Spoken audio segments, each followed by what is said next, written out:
आप अभी भी नर्व ऑफ द नेशन समझ नहीं रहे हैं, अभी भी धोखा खा रहे हैं।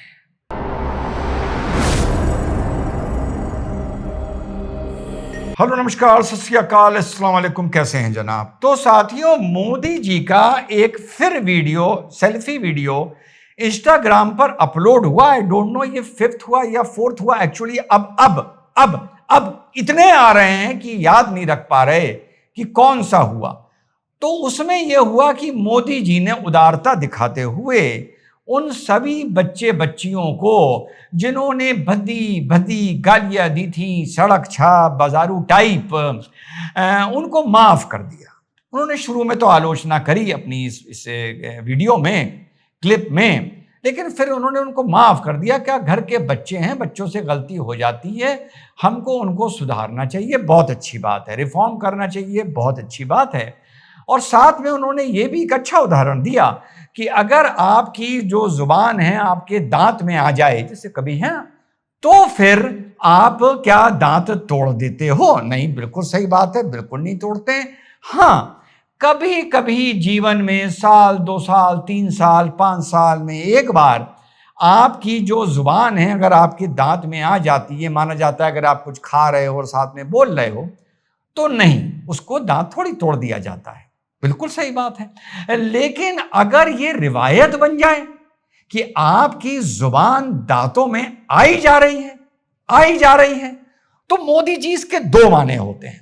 एक तो मायने ये होता है कि जुबान ही गलत चल रही है, एक मायने ये होता है कि जो आपके दांत हैं वो थोड़े से अलाइंड ठीक नहीं हैं, कोई शार्प एजेस बन गए हैं। तो जब ये बार बार होने लगता है जुबान में, तो आगे जाकर ये आपका गम या टंग कैंसर का रूप ले लेता है अगर बार बार आपके दांत आपकी जुबान को काटते रहें। देखिए मोदी जी, कितना मैं स्वीट क्यूट इंटेलिजेंट आदमी हूं, आप ही की बात का आपको जवाब दे रहा हूं। अगर आप सामने बैठे होते तो फिर आपको करना ये चाहिए, आप तत्काल डेंटिस्ट के पास जाते हैं, डेंटिस्ट को दिखाते हैं। फिर डेंटिस्ट कोई फाइलिंग वाइलिंग करता है और आपके जो शार्प एजेस होते हैं उनको घिस के ठीक किया जाता है ना। तो बस इतना, आपने जो इतनी खूबसूरत एनालॉजी दी, उसी के साथ मैंने आपको देखिए इतनी खूबसूरत एनालॉजी दे दी। और अगर आपके शरीर में बीमारियां संगीन हो जाएं तो फिर दवाई भी ली जाती है, तो फिर उसका ऑपरेशन भी किया जाता है, माइनर सर्जरी की जाती है, मेजर सर्जरी करी जाती है, और उस हिस्से को काटा भी जाता है। देखिए कैसी इतनी खूबसूरत, आपके एनालॉजी को ऊपर उठा रहा हूं। तो मोदी जी देखिए, आपको गाली दी, आपकी माता जी को गाली दी, बहुत बुरी बात है। चलिए, आपने उन्हें माफ कर दिया, लेकिन देखिए भले राम मंदिर का मुद्दा हो, एक बार योगी जी ने बोला था कि भैया ये 3 मुद्दे हैं, इनके अलावा, या किसी ने भी, कि ये राम मंदिर, मथुरा और काशी के अलावा हमारा कोई मुद्दा नहीं है। तो मैंने डिबेट में ये बोला था कि योगी जी, ये आप नहीं तय करोगे कि ये 3 ही मुद्दे हमारे हैं जो यूपी में 3 मचे हुए हैं।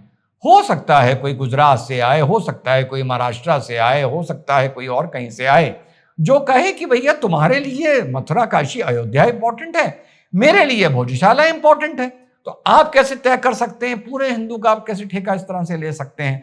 अगर कुछ लोगों को ये बात मेरी याद हो तो मोदी जी, आप भी गाली गलौज को लेके पूरे भारत का ठेका नहीं ले सकते। भाई आपकी उम्र लंबी हो, पर पॉलिटिकल बात कर रहा हूं भाई, 2 साल, 4 साल, 6 साल, 8 साल, इससे ज्यादा शायद आपकी पॉलिटिकल उम्र नहीं होगी, भगवान आपको लंबी उम्र दे। तो आप सामूहिक जो आपने दान दिया है, उसको कहीं लॉ इन्फोर्समेंट में इंप्लीमेंट ना करवाइएगा, क्योंकि पार्लियामेंट आपका नहीं है। पार्लियामेंट की गरिमा सिर्फ आपकी नहीं है। पार्लियामेंट में ही अगर 500 लोग घुस जाते तो सिर्फ आपकी फजीयत ना होती, देश की फजीयत होती। इसी तरह देखिए, फौज ने गाली खाई है, वो आपकी फौज नहीं है, आप उनके एक एंड नुमाइंदे नहीं हो, तो आप माफ कर रहे हैं, ये बड़ी अच्छी बात है, हम इसका सम्मान करते हैं। लेकिन किंतु परंतु आप सबका ठेका नहीं लीजिए। और एक बड़ी इंटरेस्टिंग बात बताऊं मोदी जी आपको, अगर मैं आपसे दिल्ली, वैसे मैं आ रहा हूं, अभी बताऊंगा साथियों को क्यों आ रहा हूं, पूरी मुहिम डिस्कस करूंगा आज की। तो आप अभी भी नर्व ऑफ द नेशन समझ नहीं रहे हैं, अभी भी धोखा खा रहे हैं। 2014 में शायद 46% वोट लेके आप आए थे। थोड़ी सी मेहनत कर ली होती, इस 46 को ही 56 पहुंचा दिया होता, 56। तो आज की तारीख में लोकसभा में 540 सीटों में कम से कम 480 सिर्फ बीजेपी की होती। इतना फर्क पड़ जाता इस 10% से, जो 14 के बाद 46 से आप 56 करते, 470 सीटें आपकी होती। आप हाल में अब नर्व ऑफ द नेशन नहीं पहचान रहे हैं। और जो आपका बंदा एक दो, जिसमें रिजवान का नाम तो आता ही है, जो आपको बार बार टैप करता है, उसे कुछ लोग ज्ञान देने आ जाते हैं, अरे मास्टर स्ट्रोक है, ये गेम है। वो बार बार रील देख के पता चल रहा है कि गेम कितना बिगड़ गया है और उसे कैसे जल्दी जल्दी उस रायते को समेटा जा रहा है। पर अभी भी कुछ आके कहेंगे साहब इसमें मास्टर स्ट्रोक है। अभी भी आप नर्व ऑफ द नेशन को नहीं पहचान रहे हैं। अगर आप ये उदारता, मैंने माफ कर दिया, मान लीजिए अगर आप ना बोलते तो क्या आपका कुछ पॉलिटिकल नुकसान हो जाता क्या? और अगर आपने ये बोल दिया है तो क्या आपका पॉलिटिकल बहुत फायदा हो गया है क्या? इसी को नर्व कहते हैं। ठीक, तो आजकल किसी ने आपको गाइड किया है, आप बहुत ज्यादा सेल्फी पर आ रहे हैं, तो थोड़ा सा संयम रखिए और पहले की तुलना में इतना बड़ा ड्रास्टिक चेंज ना करिए कि वाकई लगने लगे कि फंस चुके हैं। क्योंकि लोगों की शिकायत पर बदलाव अच्छी चीज है, पर इतना बदलाव भी ना कर दो कि लोग कहने लगे कि अबे यार बंदा तो बिल्कुल राइट टाइम हो गया। ये राइट टाइम का टैग आपके साथ नहीं जुड़ना चाहिए। तो साहब अब आगे की लड़ाई ये है, ये तो इनको मुझे संदेश देना था कि दिल्ली में जिस बच्ची ने अपने पिताजी के लिए याचिका डाली है, वो पिताजी जो एसआई संदीप भाई हैं, वो मेरे संपर्क में आ गए हैं। कुछ दिल्ली के और आला अधिकारियों से भी मेरी बात हो गई है और उन्होंने मेरे वीडियो देख लिए, वो मुझे पहचानते हैं। I was so happy. और मैंने उनको बता दिया है कि दो हमारे लाइन ऑफ एक्शन हैं। किसको बता दिया ये चलिए एक अलग बात है कि दो एक्शन है हमारे। एक, हमने भी अपनी पिटीशन ऑनरेबल सुप्रीम कोर्ट में डाल दी है और वो डालने के बाद हमने साथियों उसमें 3 प्रेयर करी हैं। आप लोगों को बता दें क्योंकि अब वो डल चुकी है, कुछ अभी डिफेक्ट विफेक्ट निकलने होंगे, तो शायद इसका आर्गुमेंट 10 तारीख के बाद होगा। इसमें अभी सरकार अभी फ्रंट फुट पर नहीं खेल रही है, अच्छा खेल रही है, पर मैं इसमें गारंटी चाहता हूं।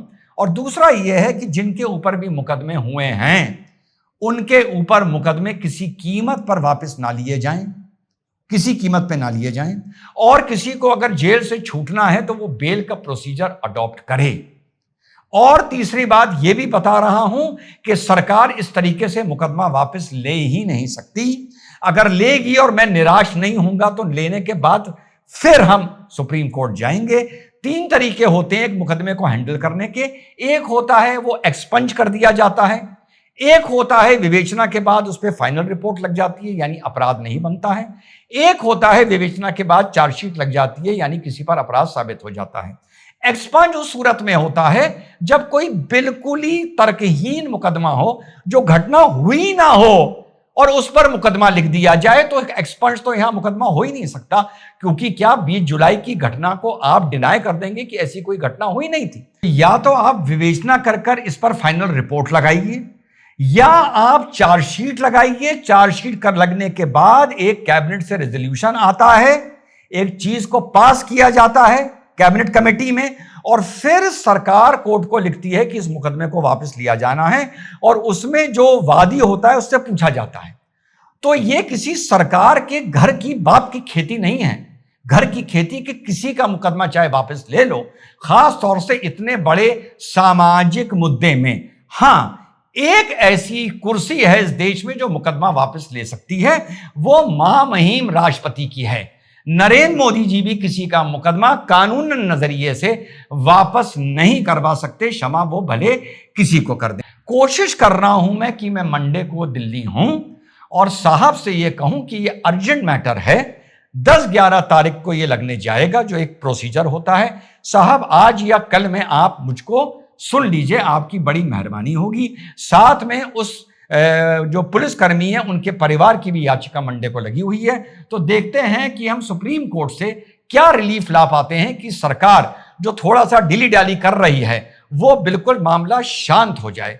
अब यह बात आता है कि अगर हमने मामला शांत करा दिया तो क्या सरकार कोई और पैंतरा आजमाएगी कि साहब इन लोगों को सेट करने का, शांत करने का?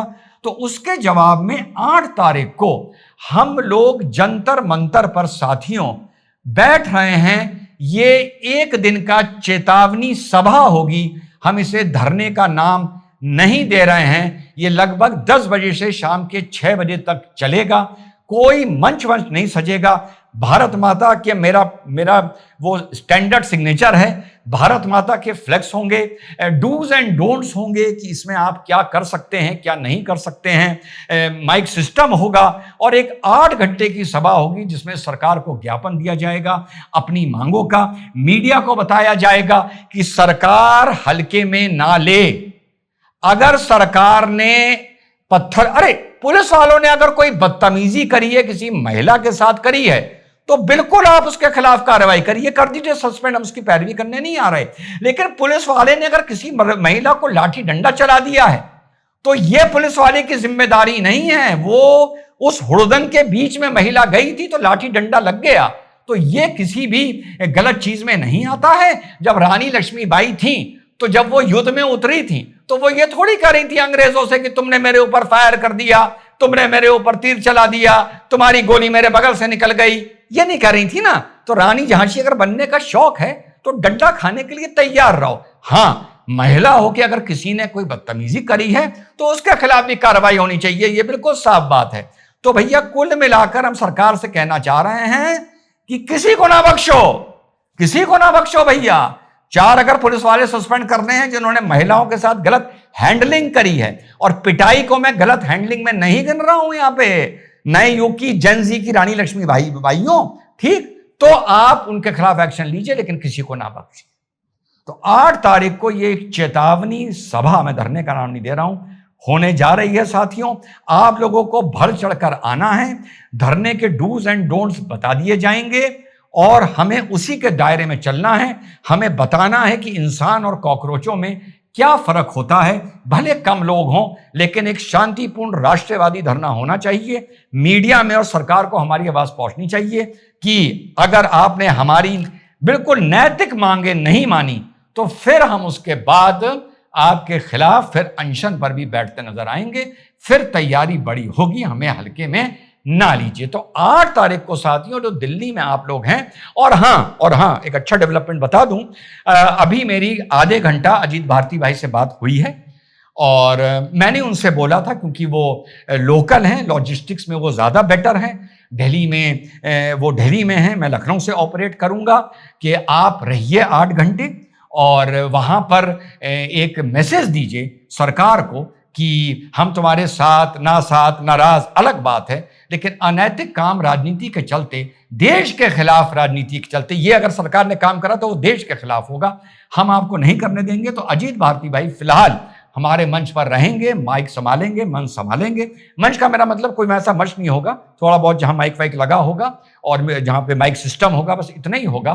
तो आप लोग भी आइए, और अजीत के आने से बहुत बल बढ़ा है, बड़ा अच्छा लगा है, अच्छा वक्ता है, और इस लड़ाई को आगे हम लोग लेके चलेंगे, छोड़ेंगे नहीं।